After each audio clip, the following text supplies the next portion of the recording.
Vasudevaya. Om Namo Bhagavate Vasudevaya. Om Namo Bhagavate Vasudevaya. Narayanam Namaskrityam Naram Chaiva Narottamam Devim Saraswatim Vyasam Tato Jaya Udiraye.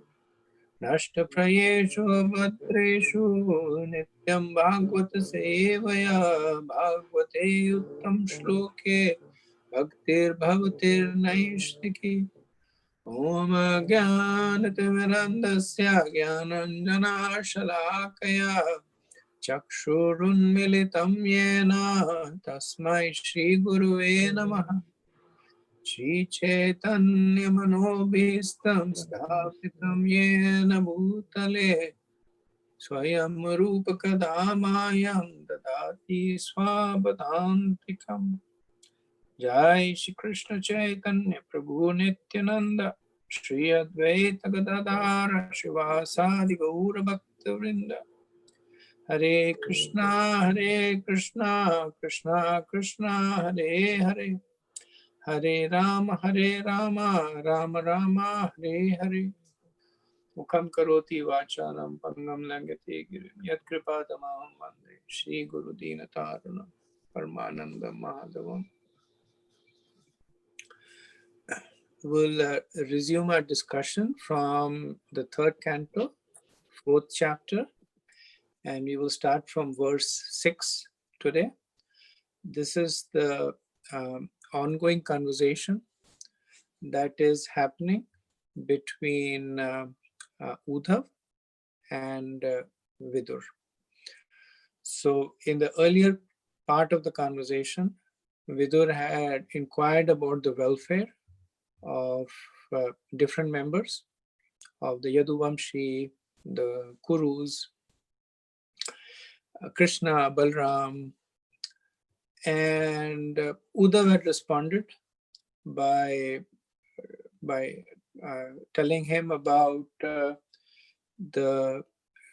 departure of Krishna Balram, the destruction of the Yaduvamshis, and then he went into this meditation on Krishna, and he spoke several verses glorifying Krishna as the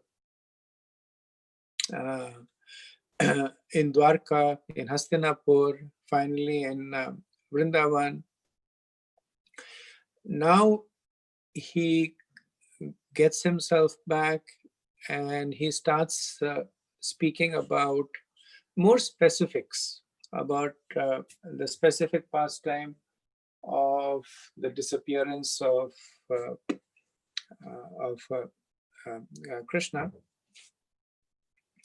So in the previous verse, he had said that yet in spite of my knowing his desire to destroy the dynasty, O Arindam Vidur, I followed him because it was impossible for me to bear separation from the lotus feet of the master. So this is Uddhav telling Vidur that even though Krishna had asked him in Dwarka to leave for Badrika Ashram, and he had understood the desire of Krishna to destroy the dynasty, but just out of love, he followed Krishna to Prabhashetra. The next verse talks about what does he see when he arrives to Prabhashetra.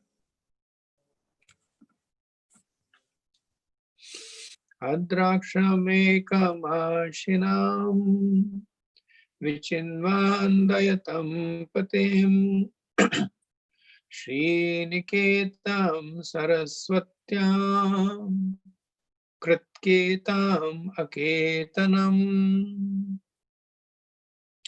Thus following, I saw my patron and master, Lord Shri Krishna, sitting alone and deeply thinking, taking shelter on the bank of the river Saraswati.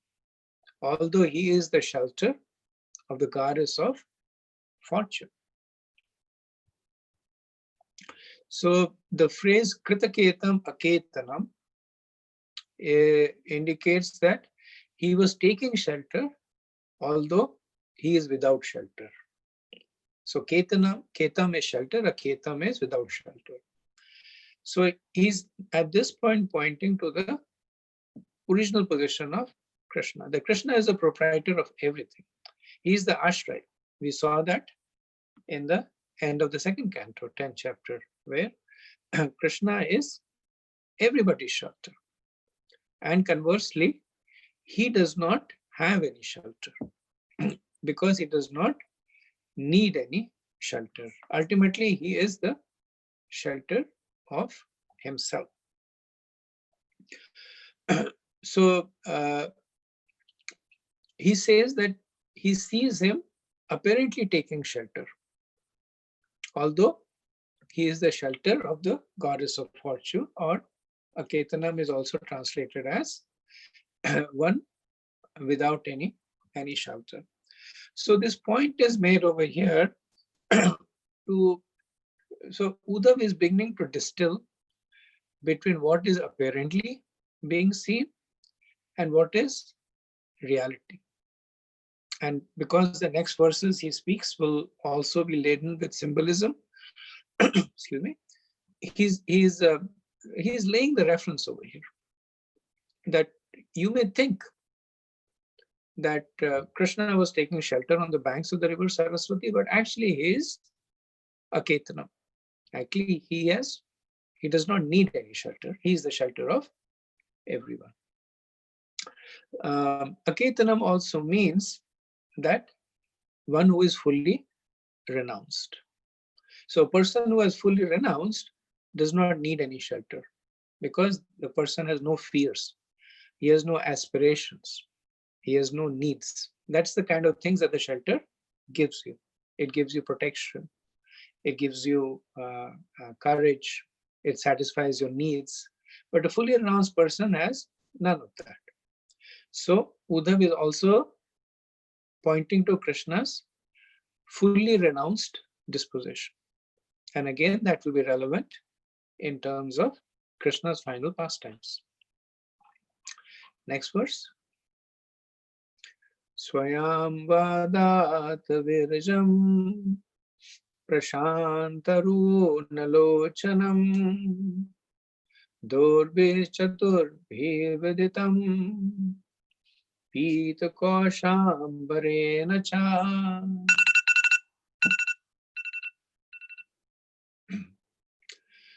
The Lord's body is blackish, but is eternal, full of bliss and knowledge, and very, very beautiful. His eyes are always peaceful, and they are reddish like the rising morning sun. I could immediately recognize him as the Supreme Personality of Godhead by his four hands, different symbolic representations, and yellow silk garments. So you see the trend here that in the previous verse, Uddhav was differentiating Krishna from the material world, that he does not take shelter of it, he is the shelter, he is renounced. Now Uddhav is establishing Krishna's spiritual position. He's saying, I could immediately see that he was the personality of Godhead. So when, if you remember, when Krishna first appeared in the prison house of Kamsa, he appeared in a four-armed form. And now, during his disappearance, he has again assumed a four-armed form. And the word cha, so it is Ambrena cha. Cha means that the Shankha Chakra Gada Padma, the different symbolic representations were there. And he was Pita Koshambrena, that he was in yellow silken garments. And Prashanta, that his eyes were tranquil. So all this was indicating that the apparent material destruction and chaos that had happened around him has not affected him. His eyes are prashanta. Prashanta means quiet. Prashanta means it's completely quiet, completely peaceful. And his body was shyam avadatam. Says it was blackish and very, very, very, very beautiful. Now, one may think that none of these identify a person as a personality of Godhead. There are many personalities with 4 hands. In fact, there are personalities with 1,000 hands. And they could wear a pith koshambarena, and they could also hold Shankha Chakra Gada Padma. But the point that Uddhav is making here is that I could recognize him as the personality of Godhead. So Krishna is recognizable to his devotees. So one should not think that because Uddhav saw Krishna with 4 arms, he said, okay, he's God. Or he saw him wear a yellow garment, he said he must be the personality of Godhead. That is just Uddhav, he continuing to describe the Lord. But the fact that Uddhav was an exalted devotee, that is what helped him immediately understand that yes, the person in front of me is the personality of God. And like I said, the other point, the prashanta, the fact that his eyes were peaceful, and Uddhav says virajam. So virajam means that completely devoid of material qualities. So these are pointing to Krishna's imminent separation from the material world in a mood of complete renunciation. Next verse, 8. Vamura vadhistreya dakshinangri saroruham apashrita bhakashvatam aksharam tyaktapipalam. The Lord was sitting, taking rest against a young banyan tree, and with his right lotus feet on his left thigh. And although he had left all household comforts, he looked cheerful in that posture. So this posture of Krishna is commented extensively by the acharyas. What does it convey? And acharyas, they love to use their spiritual insight to give us the deeper meanings. So Krishna was sitting with his back to the banyan tree. Vishwanath Chakravarti says that the banyan tree is called a ashwatham, and the ashwatham, it breaks into nasva tishtati, which means that which does not last till tomorrow. So in reality, the banyan tree lives for a very long time. Apparently the Buddha banyan tree is from the time of Lord Buddha in Sri Lanka and still existing. And there are banyan trees that are 5,000 years old. But in the realm of eternity, its existence is not even a spark. So this is compared to the material world. The material world appears to last for a very long time, but it is still just a spark in eternity. In the 15th chapter of the Bhagavad Gita, Krishna says, Ashwathama Prahur Avyayam. He says that this material world is like a reflection of the banyan tree. And in 10:26, he says, Ashwatha Sarva Vrikshanam, that of all the trees, I am the banyan tree. So Krishna leaning against the tree. So Krishna in the Bhagavad Gita, he has compared the banyan tree to the material world. And Vishwanath Chakravarti has given this understanding that the characteristic of the material world, or one of the characteristics, when Krishna uses it in chapter 15, he talks about the fact that it is very intricate. Nobody knows where it ends and where it begins. Everywhere are its roots. So it is entangling. And Vishwanath Chakravarti has also made the point that it is temporary. The two characteristics of the material world. It's temporary and it's entangling. So Krishna leaning against the tree implies that he has turned his back to the material world. So this is the position of Maya with respect to Krishna. She is behind him, which means that she can never cover him, which also means that those who are covered by Maya can never see Krishna, because Maya is behind Krishna, and those who are behind Maya cannot see Krishna. So Krishna leaning against the banyan tree says that those people who are materialistic will no longer be able to see me. Those people who are covered by this material world will no longer be able to see me. But devotees like Uddhav, who are situated in front of him, will continue to see him. For them, he will never disappear. Whether he is present or absent in the material world, he will always be there. Putting the tree of the material existence behind him is also an indication by Krishna that his Prakrit Leela in the material world has now come to an end, and he is ready to move on. In the Shvetashvar Upanishad, the banyan tree is says Tayoranya Pipalam Swadhyataha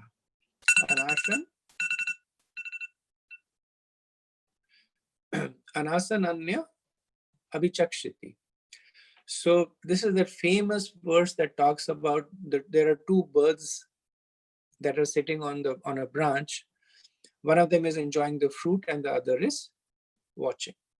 One being the Jiva, the other being Paramatma. But it says Tayoranya Pipalam Swadayatya. So the branch that they're talking about is the branch of a banyan tree. Another name for banyan is people. So Krishna turning his back.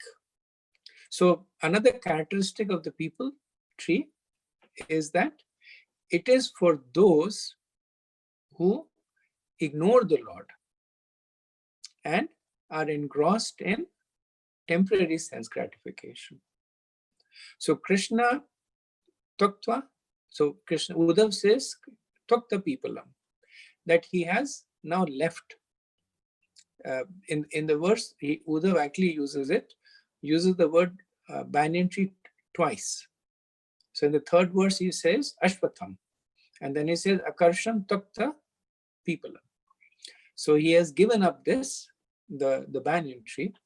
So he has given up those who have this mentality of seeking material comforts. So just like the Shvetashvar Upanishad says that the bird on the branch of the people tree is enjoying the fruit. And while the Lord is looking on, the bird is ignoring. So Krishna turning his back to the people tree is that now he has turned his back to the material world. Now, turning his back does not mean that he has abandoned it or he's seeking to destroy it. It just means that now he has completed his pastime. He is turning his back to the material world and he is returning to his spiritual world.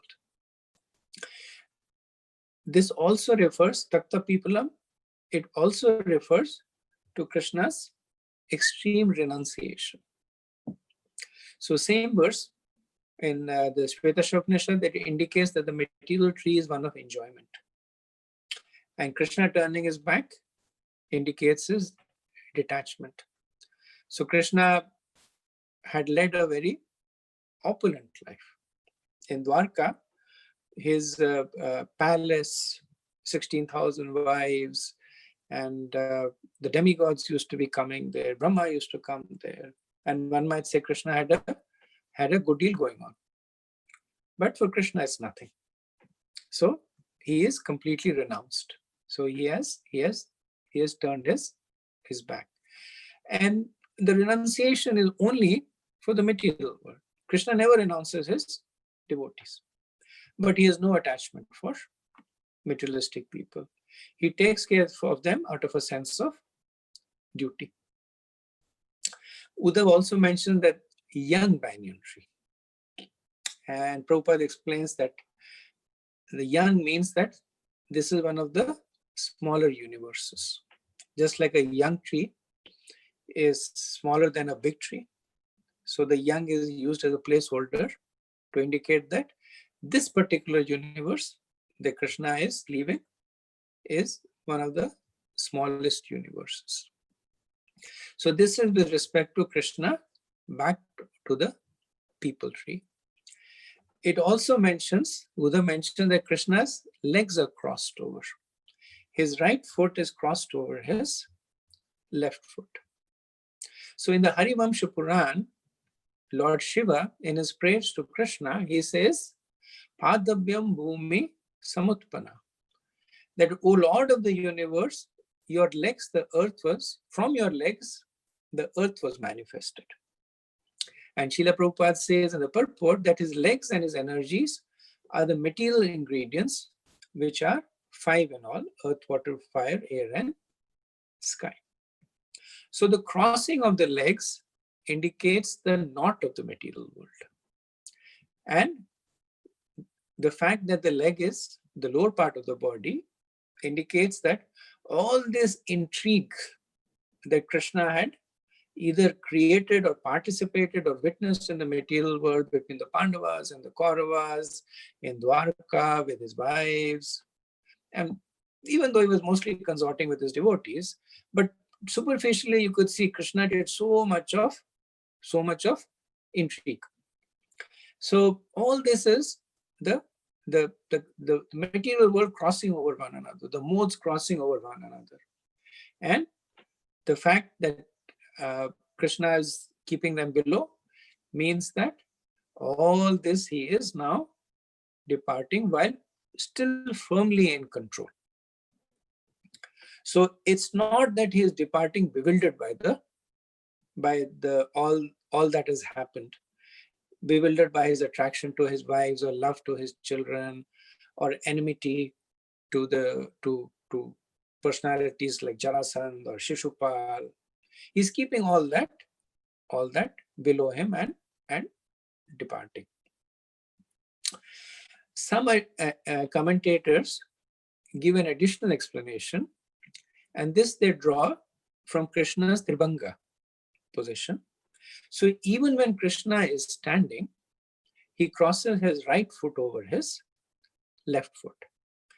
And the right foot is said to represent spirituality, and the left foot, material energies. Now, I was not able to get a reference, a scriptural reference to this. So I'm still sharing it because this was shared by more than one commentator, but none of them gave me a specific reference as to where does it say in the scriptures that Krishna's right foot is spirituality and left foot is material energy. So take that with a grain of salt. So the point that they make is that when Krishna is crossing his right foot over the left, he is prioritizing spiritual over material. And the fact that Radharani is standing on the left of Krishna and Krishna's right foot crossed over means that the sole of his foot is visible to Srimati Radharani. So Krishna mercifully gives shelter to his devotees under his spiritual energy, Haladini Shakti. His left foot is firmly placed on the ground, which means that the material world he controls. So it's Ankush, like a person who rides an elephant or a horse, they press their left foot in order to get control. So the material world is firmly controlled by Krishna's feet through the modes of material nature, by the law of karma. But his right foot he mercifully reveals to the Lord. So similarly, Krishna sitting under the tree with his right foot crossed over left foot indicates that he is now leaving the material world and crossing over to the spiritual world. So it shows that his intention to depart from the material and to the spiritual. And also his message that all of us should prioritize spiritual over material. Finally, his countenance. So his countenance is described as akarsham or cheerful. And Krishna had accomplished all that he had promised. So he had promised to Lord Brahma, Bhumi Devi, Devas. He had reduced the burden. He had spoken the Bhagavad Gita. He had set into the motion for the Bhagavad Puran to be spoken. He had given pleasure to his devotees in Braja, Dwarka, and Hastinapur. So Krishna was happy that he has no regrets.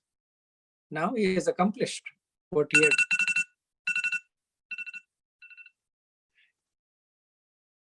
had accomplished what he had promised, and he was leaving in a cheerful mood. So all that was going to happen or had happened, the annihilation of the Yadus, the subsequent annihilation of his dear devotees, the Pandavas, his own leaving, all that is inconsequential to him. He is not gloomy, he is not crying, he is cheerful. That Krishna he accomplishes whatever he desires to do so, and he is always peaceful in that. So the Acharyas analyze this to give us a glimpse into the mood of Krishna and the symbolism in the setting, so that we can understand a little bit more about Krishna's departure pastime. Otherwise, people tend to look at it only externally and get bewildered by it. Okay, we'll do one more verse and then we can stop for any discussions. Tasmin Mahabhagavato Dvapayano Suhat Saka Lokananu Charan Siddha Asasadho Yadrachaha. At that time, after traveling in many parts of the world, Maitreya, a great devotee of the Lord and a friend and well-wisher of the great sage, Krishna Dwapayan Vyas, reached that spot out of his own perfect accord. So this is the first entry of the great sage Maitreya Rishi in Bhagavatam.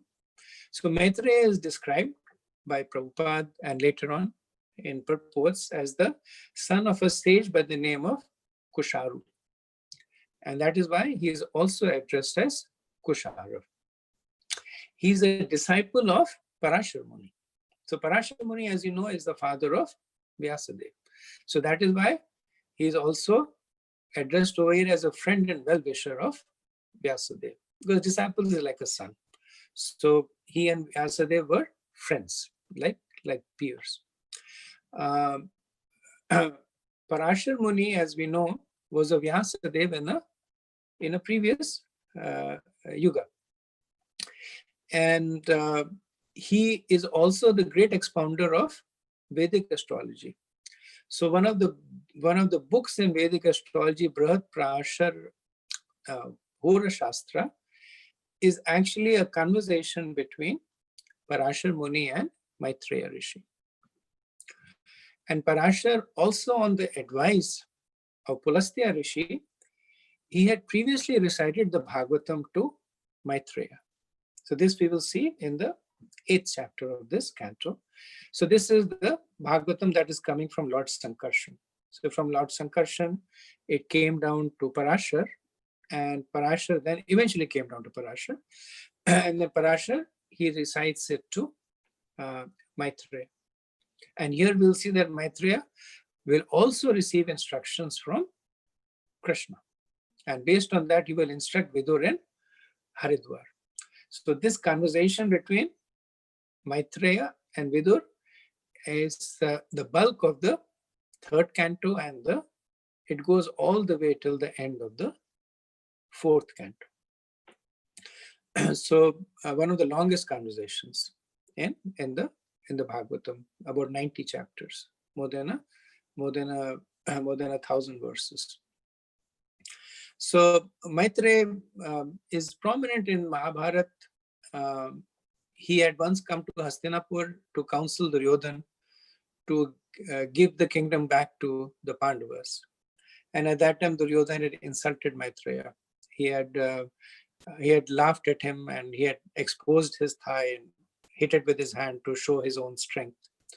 And then Maitreya had actually cursed him, saying that because you are acting in this way, know that Bhima will break this very thigh and kill you. So, and after that, Dhritarashtra tried to appease Maitreya, but Maitreya, he left. So Maitreya is considered to be a Jnana Mishra, Bhakti, and Srila Prabhupada describes his meeting with Krishna as a Gyat Sukriti. And because he was not a pure devotee, he did not have the necessary piety to have a face-to-face meeting with Krishna, especially at this special moment. But because of some prior, Prabhupada says, some unknown prior devotional service, because of some Agyat Sukriti, he was able to meet Krishna. Later on, Maitreya is also referred to as a Mahabhagavata. And it's interesting that at one point, like in the 4th chapter, 10th verse, he is referred to as a Jnana Mishra Bhakta, and then in the 10th chapter, he is referred to as Mahabhagavat. And the understanding is that after receiving the instructions from Krishna and associating with Vidur, associating with Uddhav, Maitreya gave up his Jnana Mishra and he became a Mahabhagavat. So, and we will see Vidur later on addressing him as Bhagavan and Bahuvittama, as one who is at the level of the personality of Godhead. Okay, so let me stop here and see if there is any comments.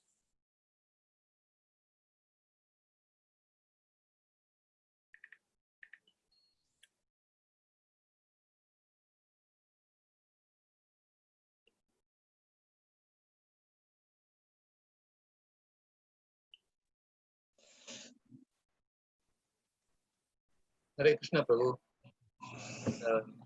I was just thinking about you mentioning about Maitreya becoming Mahabhagavat.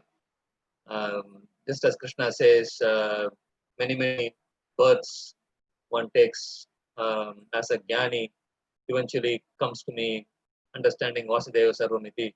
But then that happens due to association of a pure devotee. So I was thinking that maybe that is very much applicable here.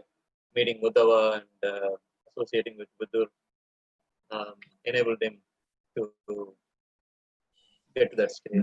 Yeah, that was my understanding also. That firstly, he got Krishna's mercy. He got direct instructions from Krishna. That itself is, he had darshan of Krishna, instructions from Krishna. He had association with Uddhav. So I think by the mercy of the Lord and his devotee, he gave up his attachment to Gyan and became a Mahabhagavat. Otherwise, his conversation would not be have quoted in the Bhagavatam. Srila Prabhupada makes this point that one of the lecture he actually says that these conversations that are quoted in the Bhagavatam, they are not between ordinary people. Even sometimes there are small conversations that are quoted, but if you can look at it from the perspective of Sukadeva Goswami, that he is presenting something for posterity and is presenting something dear to Krishna. So he will be very selective and make sure that the conversations are properly situated. So even the shorter conversations that happen, they're selected with great care. So this is, like I said, one of the longest conversations in the Bhagavatam. So we can understand that he had reached that position being a Mahabhagavat. And also we hear that Prabhupada quite often says many devotees, although they might be Karma Mishra, Jnana Mishra, Bhaktis, they are exalted. So we have to give them the respect. We cannot be disrespectful to them. So I'm just wondering whether how are we going, how do we apply that in our life, because we see, although we are not pure devotees yet, we are just in the path of that devotional service, and we see many people don't care for pure devotional service. They are simply for karma, some benefits or some sort of material benefits. So I'm just wondering whether the same mood that we should carry, and how can you please give some words on that? So there's a slight difference between Karam Kandis and Karam Mishra Bhaktas. So Karam Mishra Bhaktas are the Yad Karoshi, Yad Asnashi, Yad Johoshi, Dadashi. So that verse is Karma Mishra Bhaktas, that whatever you do, whatever you aspire, you do it as an offering to me.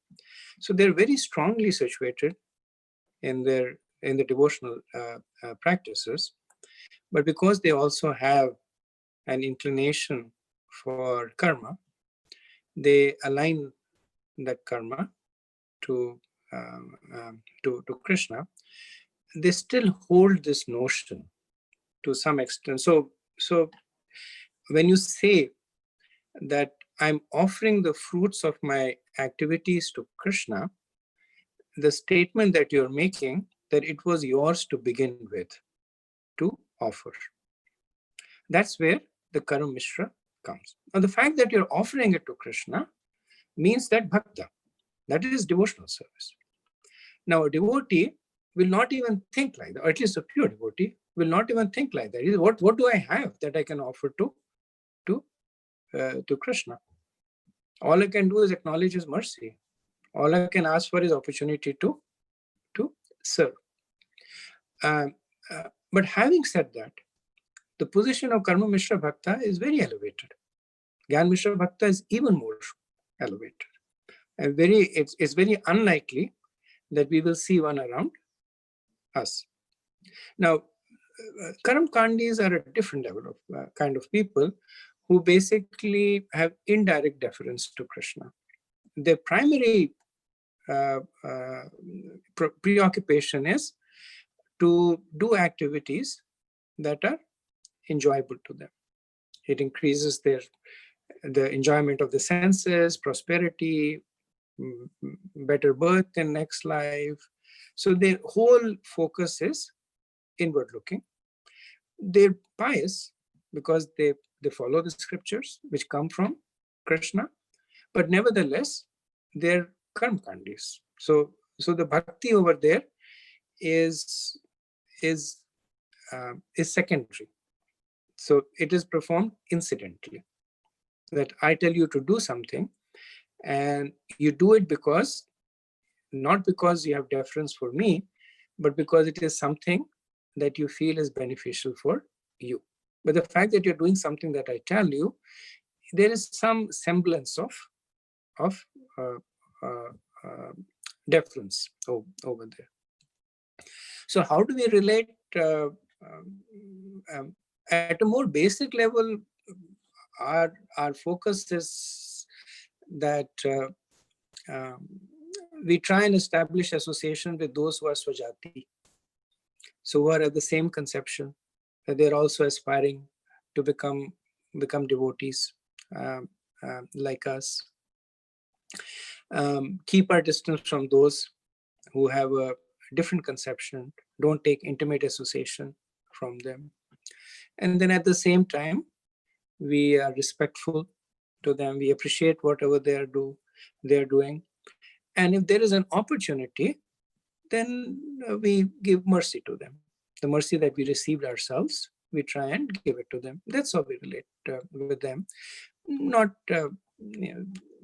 should not relate with them that we are superior, they are inferior.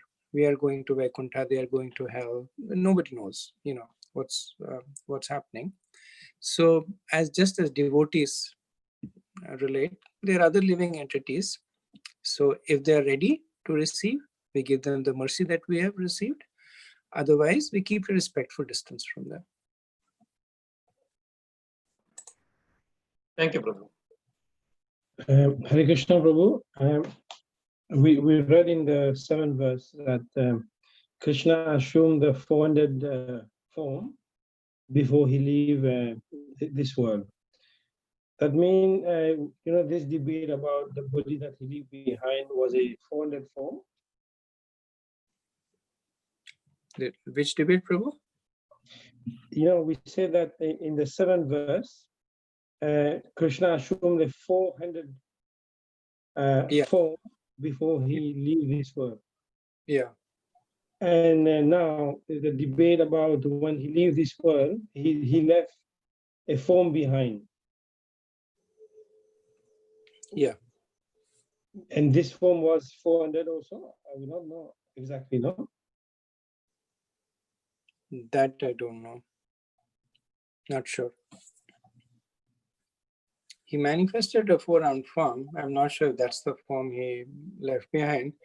There is not, even in this discussion, and even in Krishna's other discussion, in the 11th canto, when Krishna's final pastimes are discussed in more details, that point is not discussed in with this specificity.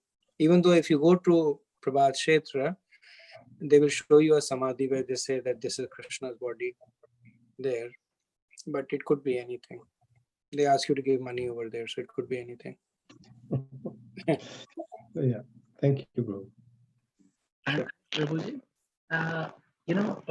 it's again my just thought only that, because Krishna leaves his body to bewilder the atheists. So if that was his intention, probably, his 200 form only he would leave, because if he leave 400 form again, we can think that, this is Krishna or Narayan. Possible. So like I said, there's no description of the form that he left behind. So difficult for me to affirm or refute what you're saying.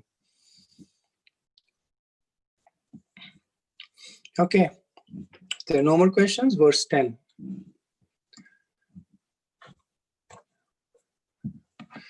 Tasyanukritasya muner mukundah pramod bhavanta kandarasya ashnavato manuragahasa samikshaya vishamayanuvacha.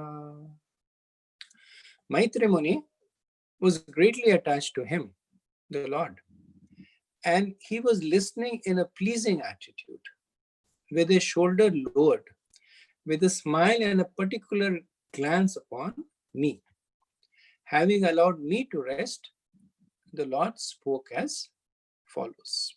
So this is Uddhav speaking. When he says me, he's saying with a smile and a particular glance at me.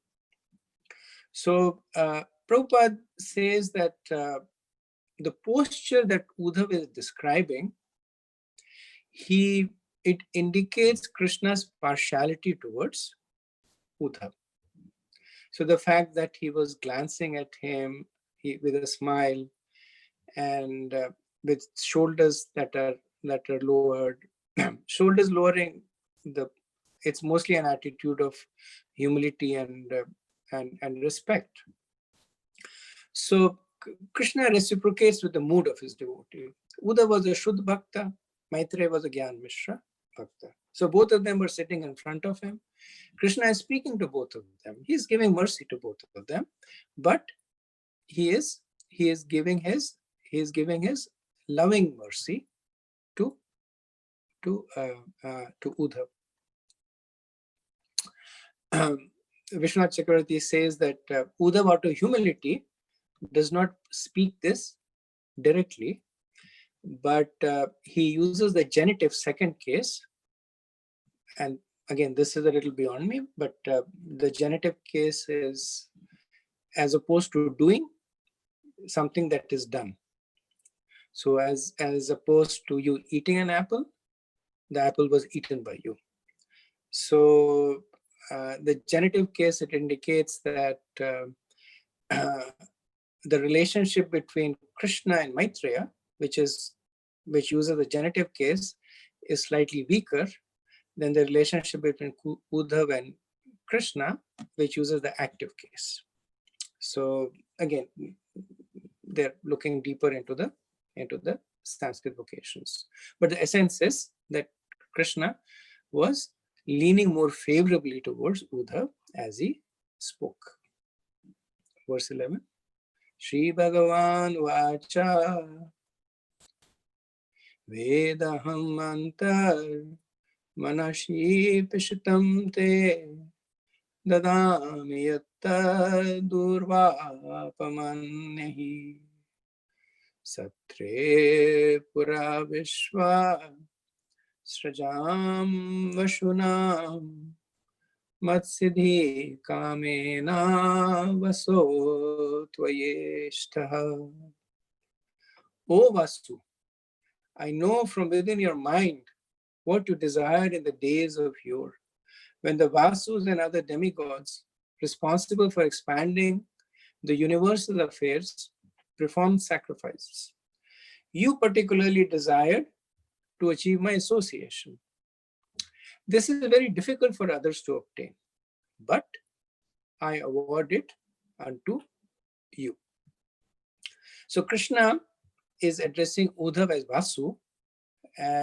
So we had initially said that Uddhav is the Nitya, is the Nitya Siddha, the eternal associate of Krishna, and Uddhav was also an Amsha, or an Amsha of Uddhav was one of the 8 Vashus that had again entered into Krishna. So Prabhupada says in the purport that Uddhav is one of the eternal associates of Krishna, of the Lord, and a plenary portion of Uddhav was one of the 8 Vasus in the days of yore. The 8 Vasus and the demigods in the upper planetary system, who are responsible for the management of universal affairs, performed a sacrifice in the days of yore, desiring to fulfill their respective ultimate goals in life. At that time, an expansion of Uddhav acting as one of the Vasus desired to become an associate of the Lord. So this is Krishna reminding the Vasu that yes, this is what you had desired, and this is what I am reciprocate. So even though Uddhav is a Nitya Siddha,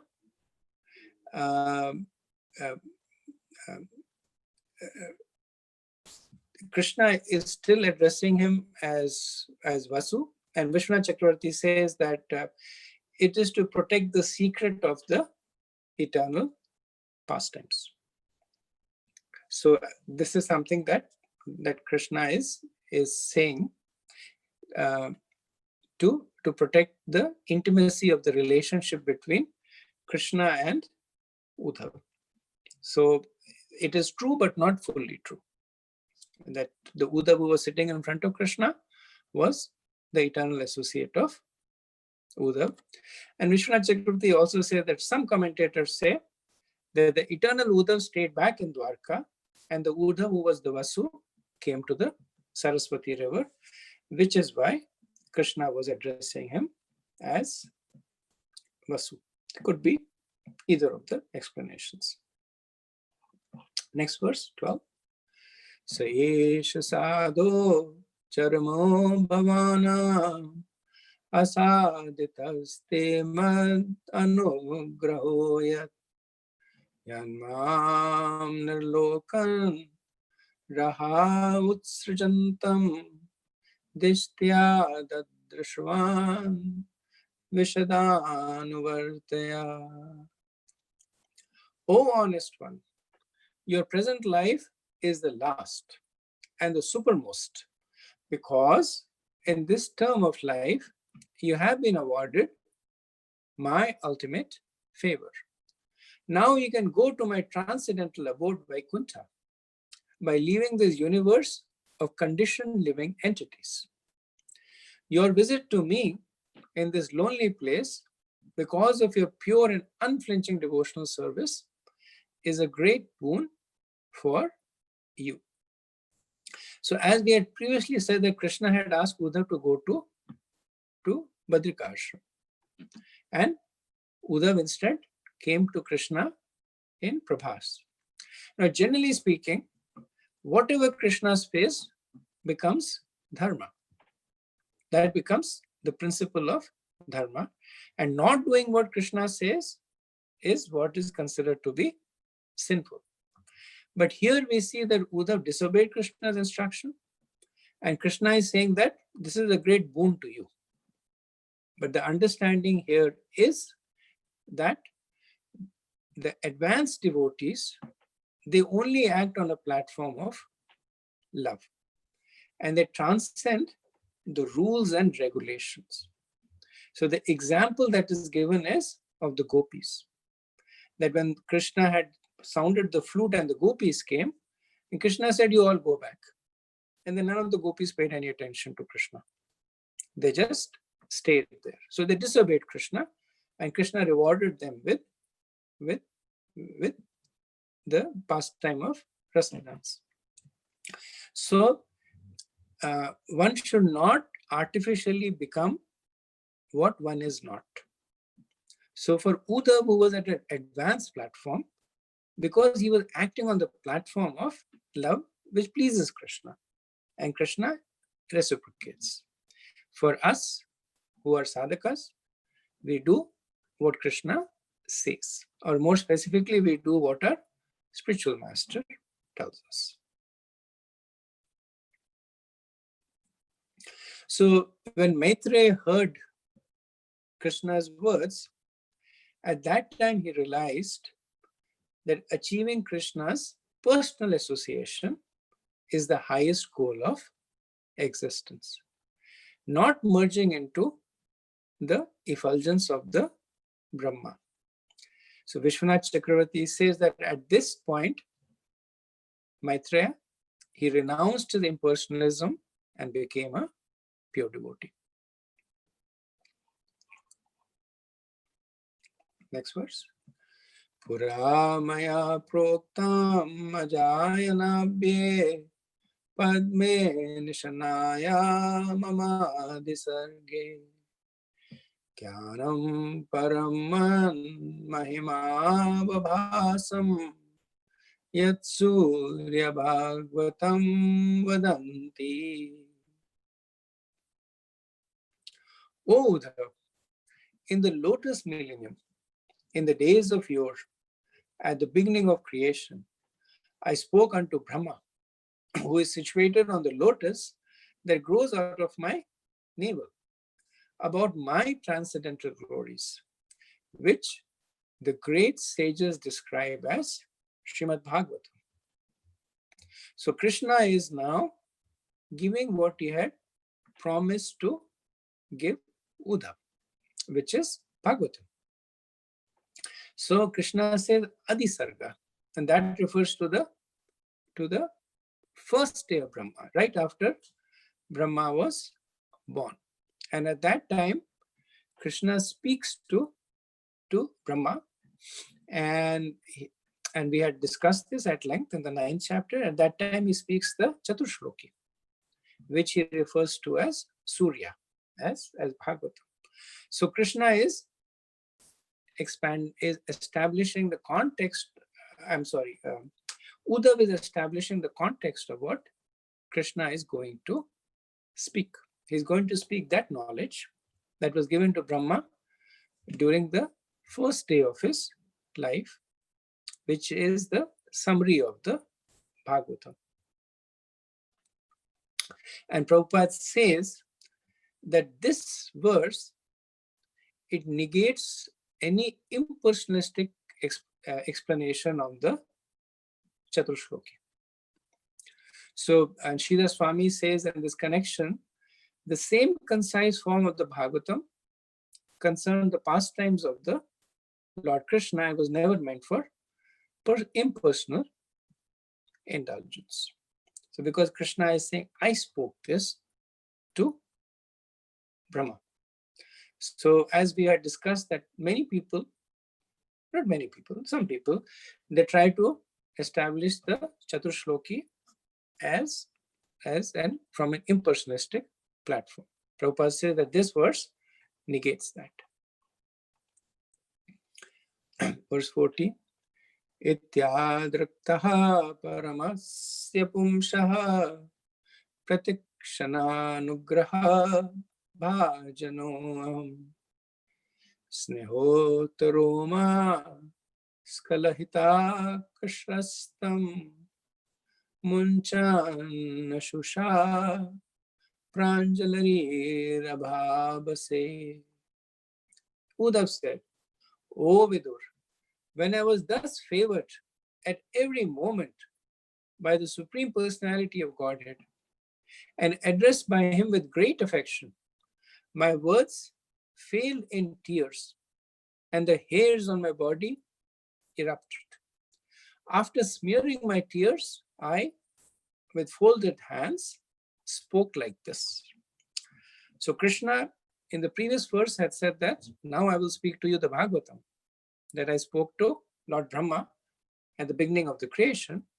And now Uddhav is saying that now I am going to speak to Krishna.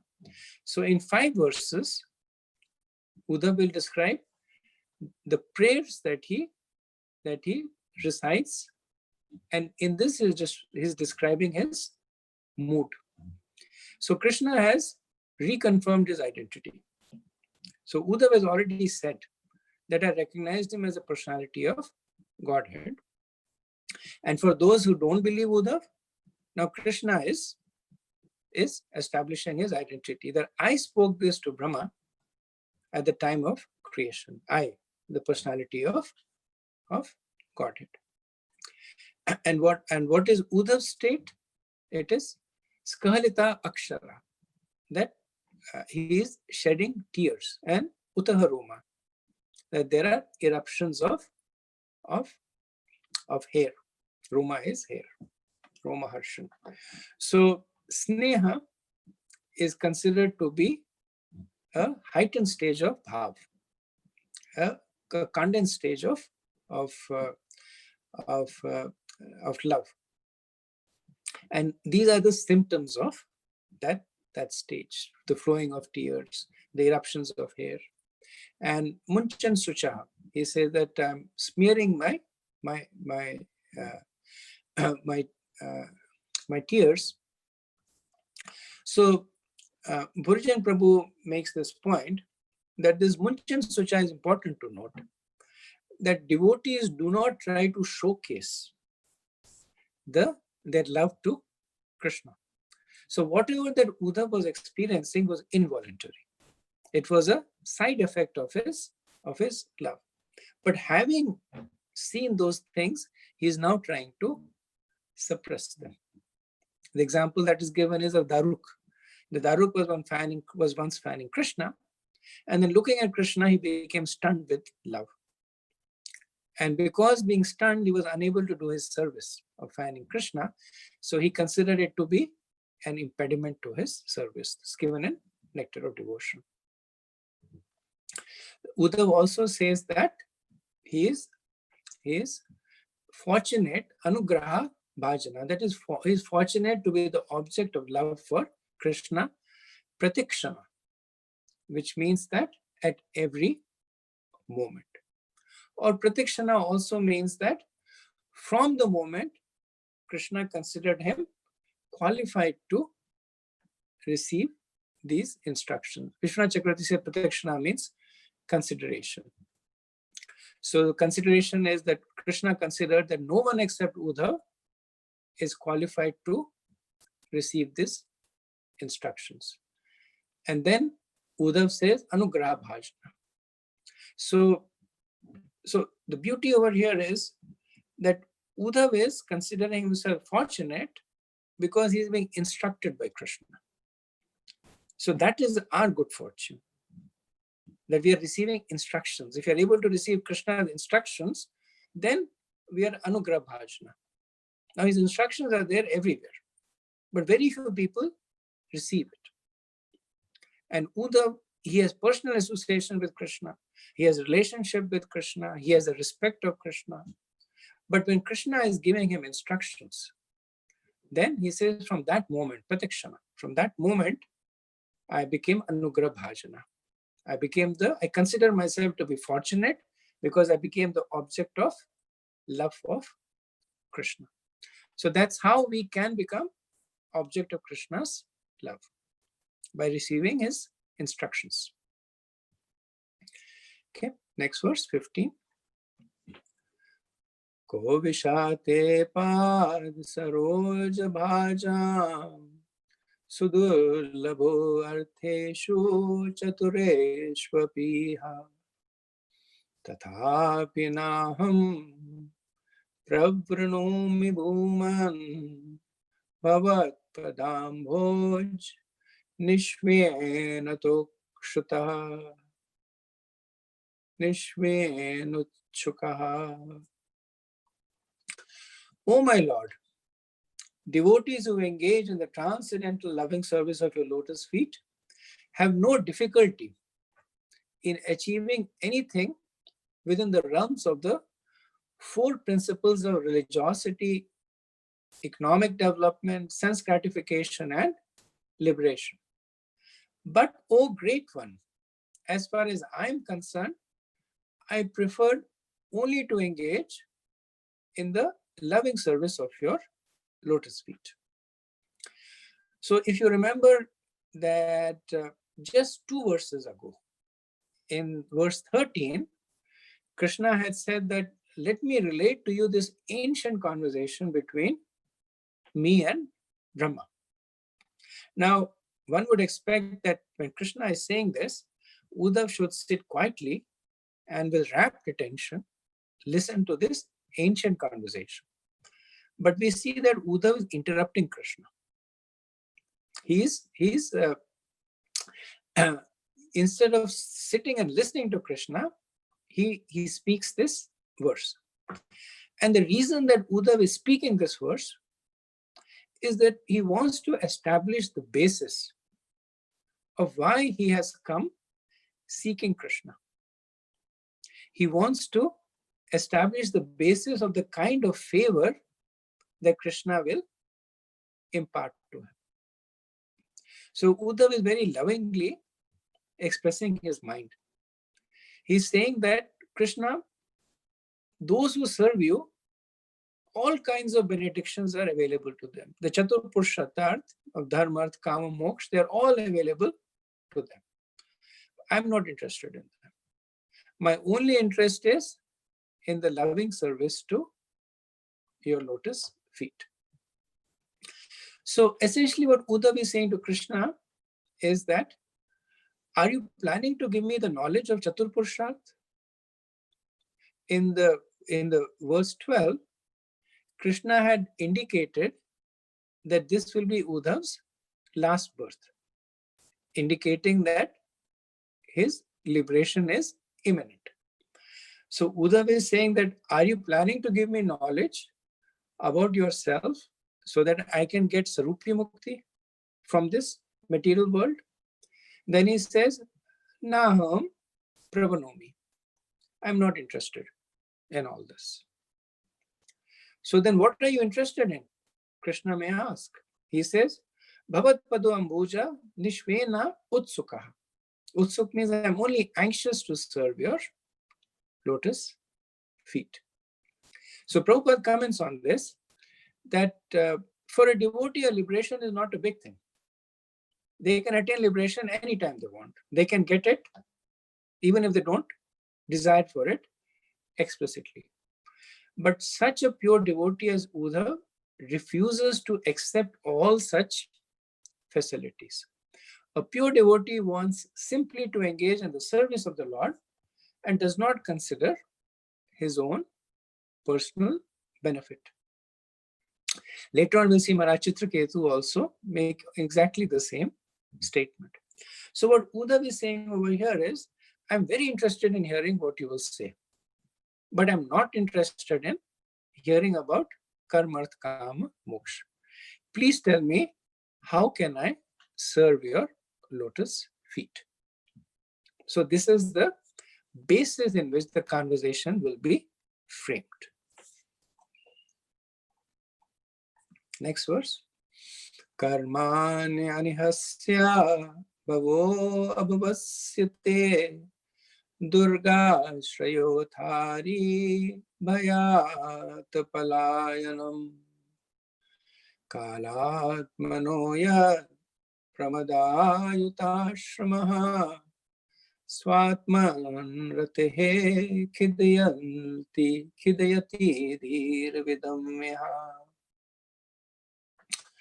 My Lord, even the learned sages become disturbed in their intelligence when they see your greatness engaged in fruitive work, although you're free from all desires, that you take birth, although you are unborn, and that you flee out of fear of the enemy and take shelter of a fort, although you are the controller of invisible time, and that you enjoy householder life surrounded by many women, although you enjoy in yourself. So previous verse, Uddhav has said that, give me some inspiration or instruction on how to serve your lotus feet. Now service is abhiday. For abhiday to be executed properly, sambandh needs to be established properly. The relationship needs to be established.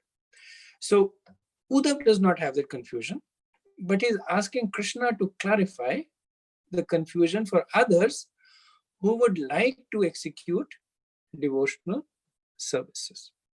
So unless one understands Krishna's real position, one will not be able to serve Krishna in the way that he is supposed to be served. So all these activities that Uddhav is relating are ones that have the potential of confusing people. And we see that it does. People say, before Krishna was born, who was God? Or they say that Krishna was a householder, Krishna was an army general, he was a Kshatriya, I'm a Kshatriya, so I'm Krishna's devotee. So all this confusion happens, surrounded by women in Dwarka or Raja. So he is clarifying the confusion in the minds of the people who are more materialistic. So he is saying that although you enjoy in yourself, that so with everything that is seemingly material, Uddhav, he pairs it with Krishna's original position. You engage in fruitive work, whereas actually you're free from all desires. You take birth, but actually you are unborn. You run away from your enemy, but actually you control death. You enjoy as a householder, but actually you are Atmara. You enjoy in your own self. So this is the position of Krishna. And Uddhav is making sure that everybody understands that. Now he's not going to go too much into why did Krishna do that, but he's making this point. If you accept Uddhav Uvacha, then you can understand that when Uddhav is saying that Krishna is unborn, desireless, controller of time, that is Krishna's position. So when Krishna will give instructions on Abhiday, on devotional service, the sambandh is properly established. So in the Svetashvara Upanishad, that is a Nishkalam, Nishtrayam, Santam, Nirvidyam, Niranjanam. That the Lord is without paths, without action, peaceful, without fault, and without blemish. So one may easily understand that Krishna is inactive in the context of the material world, which has everything that Krishna is not. So it has fruitive action, it has anxiety, it is full of faults and blemishes, and Krishna is not all of that. But still a person might object and say that even if you take away Krishna's intrigue in the battle or his fighting with the enemies, he lifted the Govardhan hill. Those are activities, and he was playing with the gopas. How can we understand this? So if Krishna is the human form of the impersonal Brahman, then in the human form he performs unlimited action. But we know that the Brahman is inactive materially and spiritually. So one cannot say that the Swarup without qualities is the Brahman and with qualities is Bhagwan. So if somebody was to make this point, and this point will be expanded in the 6th canto, there cannot be two Brahmans. There cannot be one Brahman that is without action, without qualities, and there cannot be another Brahman that is full of activity. So we can understand that the Krishna that we saw, that is full of activities, that is interacting with this devotee, is the original Brahman.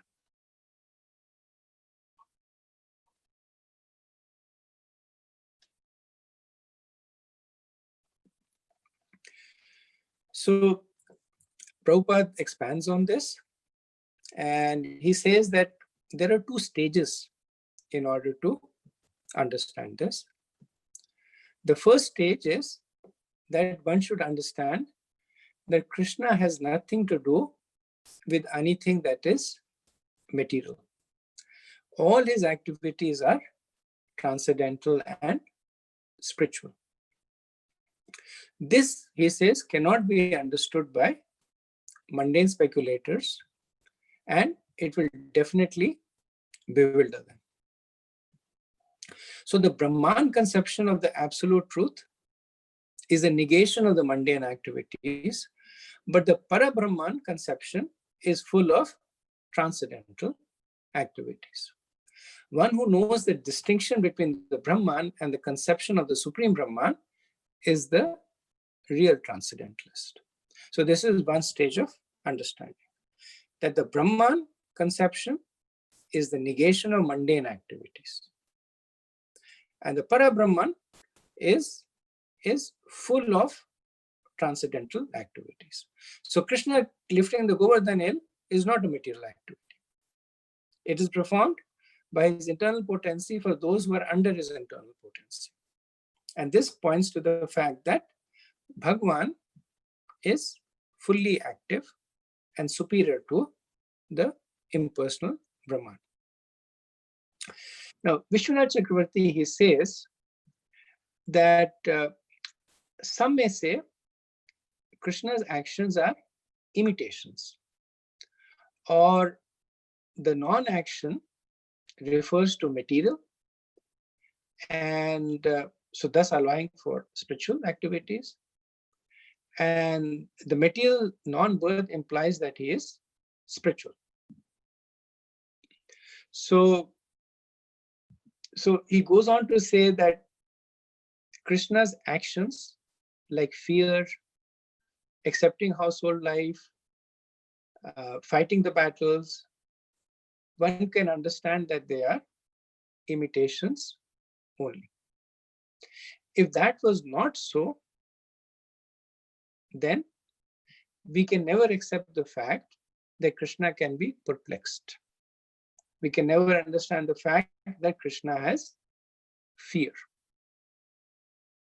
So Prabhupada goes on to explain this. He says that the Lord himself also declares in the Bhagavad Gita that even the great sages and demigods can know hardly anything about my activities and transcendental potencies. So this is the two stages of understanding this verse by Uddhav. One is that the activities that Krishna performed may have seemed material, but they are actually spiritual, which leads us to the conclusion that Krishna or God is a person who performs activities. The second, which is a deeper understanding, is that Krishna cannot be understood. So that's why Prabhupada says that, he quotes Bhagavad Gita 10.2, even the great sages and demigods can hardly know anything about my activities and transcendental potency. And Bhishma Dev, in the first canto, 9th chapter, he says, O king, no one can know the plan of the Lord. Even though great philosophers inquire exhaustively, they are bewildered. So Uddhava is indicating by this verse that Krishna cannot be understood ultimately, that he is wise beyond the scope of anybody's intelligence. So in order to receive the instructions of Krishna, he is begging him to give his mercy first. So he's saying that you performed all these activities that are seemingly contradictory from your position. Now, the acharyas have taken this verse and also extracted more nectar from it, that the fact that these activities are contradictory indicate that Krishna is, God is a person, Brahman impersonal is inferior, Krishna's activities are spiritual, nothing to do with material. But the deeper point that Uddhava is making over here is that you bewilder everybody by this seemingly contradictory behavior. Please don't bewilder me anymore. Give me the instructions that need to come along with the requisite mercy. Because without that mercy, I will not be able to understand what you are saying.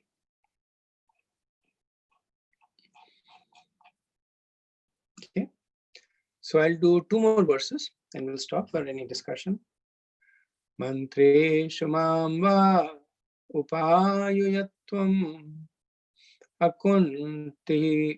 akuntita kanda sada mabodaha prache prabho mugda eva pramattas tanno mano moyati va deva. O my Lord, your eternal self is never divided by the influence of time, and there is no limitation to your perfect knowledge. Thus, you were sufficiently able to consult with yourself. Yet you called upon me for consultation as if bewildered, although you are never bewildered. And this act of yours bewilders me. So this is Uddhava continuing in the same mood, that your activities, they are beyond the scope of understanding. And what he says is factual. That Krishna used to always consult with Uddhava. Uddhava was one of his trusted advisors, and he would actually go and inquire from him that, my dear Uddhava, what do you think I should do? And then Uddhava would advise him. So he's saying that even though you are Sadatma Bodha, that you're never bewildered, you're always aware of everything.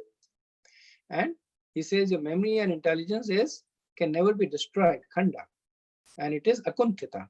It is not influenced by time. But Eva Mugdha, he says that you still acted as a bewildered. And he's saying that this Eva Mugdha result it had on me was Eva Mohanti, that it bewildered me even more. So Prabhupada says that this statement by Uddhava is for the benefit of Maitreya, because Uddhava is under the internal energy of Krishna and he can never be actually bewildered. But when he says that these contradictions are bewildering, he is saying it for the benefit of Maitreya, who is more of a, as we said, he was more of a Mishra Bhakti.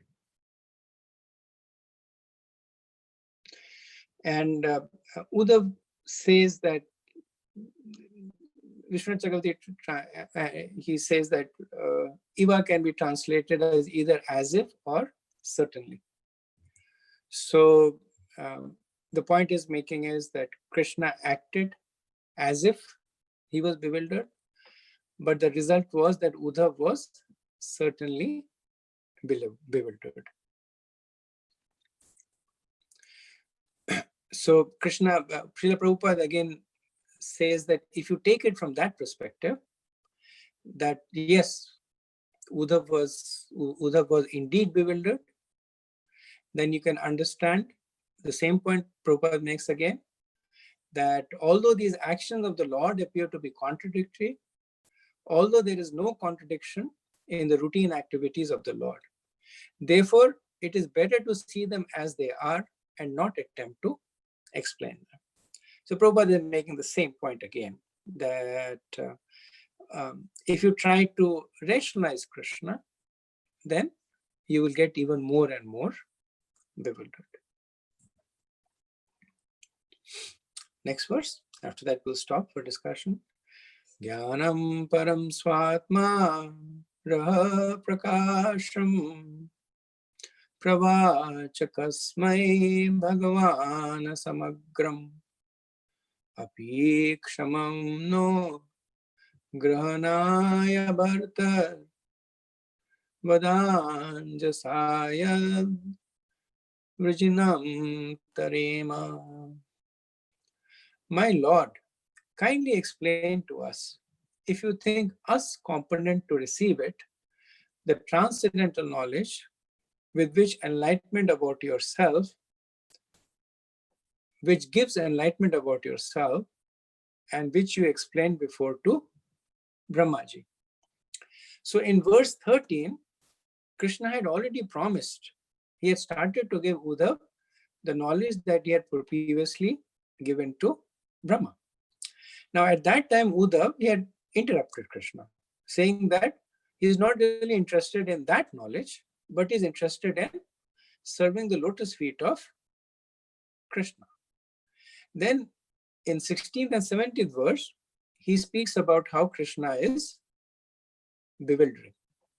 So putting it together, what we understand is that Uddhav is now asking Krishna for two things.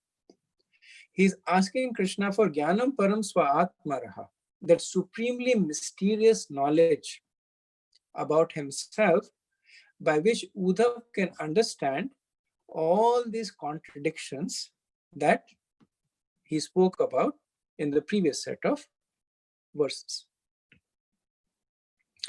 Then, in addition to that, he is saying that Pravacha Kasmai. So Ka stands for Brahma over here.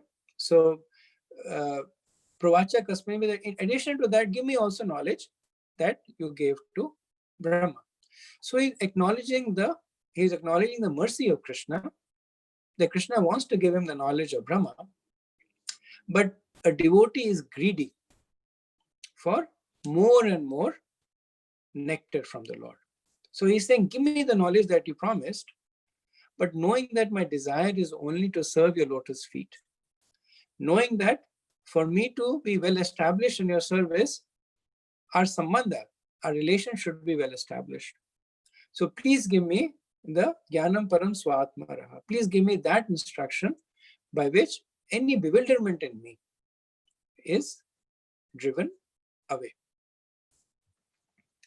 So Uddhav says, Api kshamam na grahanasya, if I am able to comprehend. So he understands that no one can understand Krishna.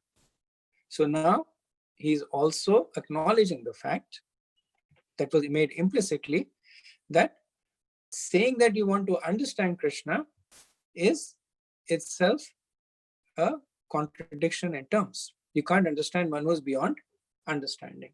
So he's saying, Api kshamam na grahanasya. That even though I'm asking for that mysterious knowledge, but only if you consider me qualified, if you consider me surrendered enough to your lotus feet, that I will be that. Please give me that knowledge. And why is he asking it this knowledge? He's saying, Vadana jasayad vrijanam tarema. That he's saying that for by that knowledge, I will cross the ocean of sorrow arising from your disappearance. So he's not asking for liberation. He's not asking for any of the purusharthas, not even asking for mukti or sarupya mukti or anything like that. He's saying that when you leave, what will I take shelter of? So please give me this knowledge that will help me cross over that ocean of separation. Okay, so let me stop over here and see if you have any comments.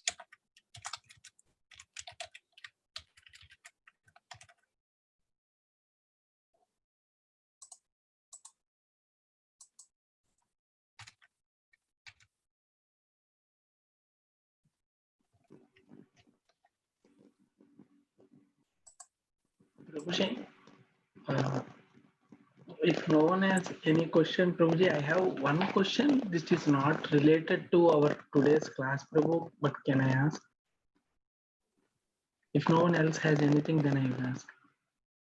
Okay, so I don't see anybody asking, so you can go ahead and ask. Prabhuji, yesterday actually I was sharing Ramayana to my brother and sister's kids. So at that time I was sharing about Narad Muni instructing Valmiki that instead of, because he's not able to chant Ram, so he's saying that Mara. So for that, a kind of my sister was asking, because even Krishna, the word is little difficult to pronounce for somebody maybe, but Ram is so easy word. If Ram is somebody not able to pronounce, Mara can be also equally difficult. Then I was trying to tell that it is the same way that I try to chant. I think that I should chant, but we have problems in doing that. Similarly, you might have problem with your meditation and sadhana, whichever you are doing. So because we are conditioned, that is the reason, that is the kind of limitedness, probably it is not just about literally, able to pronounce it, but is that the correct understanding, Prabhuji? I think so. That would be my understanding also. That it's not just a matter of vocation, because if he could have said one thing, he could have said another thing. But as a thief, he was more comfortable. He could relate to the word Mara more. So just like when we try and chant, and when we chant, we have this mental clock going on, that I have 16 rounds, 15 rounds, 14 rounds. Why? Because it is difficult for us to chant. It's not that we can't say Hare or Krishna or Ram, we can say it. But we don't have, we're not able to establish an extended relationship with him. In Valmiki's case, it was to an extreme. That he had no faith in the word Ram, but he had faith in Mara. So that is my understanding, which seems to be what your understanding is also. Sure, thank you.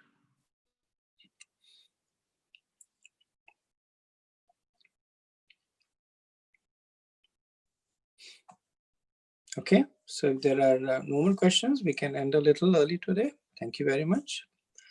Vancha kalpatarubhayaschet kripa sindhubhya eva cha patitanam pavanebhyo vaishnavebhyo namo namaha.